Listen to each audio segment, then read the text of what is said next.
നമസ്തേ. സത്യവും കള്ളവും കൂടി കുളിക്കാൻ പോയൊരു കഥയുണ്ട്. കള്ളമെന്തോ കളവ് പറഞ്ഞ് നേരത്തെ തന്നെ കുളിക്കടവിൽ നിന്ന് കയറിപ്പോയി. അത് കയറി ചെന്നപ്പോ തൻ്റെ വസ്ത്രവും സത്യത്തിന്റെ വസ്ത്രവും അവിടെ കിടപ്പുണ്ട്. കള്ളം നോക്കിയപ്പോ താനീ നാടായ നാട് മുഴുവൻ കള്ളം പറഞ്ഞ് തൻ്റെ വസ്ത്രം മുഴുവൻ നാട്ടുകാർ തല്ലി പിഞ്ചിപ്പോയി മുഷിഞ്ഞാണ് കിടക്കുക. സത്യത്തിന്റെ വസ്ത്രം നോക്കിയപ്പോ നല്ല സ്വർണ്ണ തുന്നലൊക്കെയുള്ള പകിട്ടുള്ള വസ്ത്രം. കള്ളം സത്യത്തിന്റെ വസ്ത്രം അണിഞ്ഞ് യാത്ര തുടർന്നു. കുറെ നേരം സത്യം വെള്ളത്തിൽ തന്നെ കിടപ്പുണ്ട്.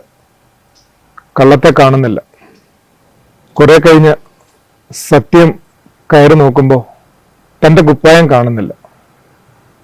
കള്ളത്തിന്റെ കുപ്പായം അവിടെ കിടപ്പുണ്ട്. അതാകട്ടെ തനിക്ക് അണിയാനുമാവില്ലല്ലോ. അന്നു മുതൽ സത്യം ഉടുപ്പില്ലാതെയാണ് നടക്കുക. ദ നേക്കഡ് ട്രൂത്ത്, നഗ്ന സത്യം എന്ന ചൊല്ലൊക്കെ ഉണ്ടായത് ഇങ്ങനെയാണത്രേ. ശരിക്കും സത്യം നഗ്നമാണ്. ഗോകുൽത്തായിലെ കുരിശിന്മേലും അതങ്ങനെ തന്നെയാണ്. ആദരവോടെ.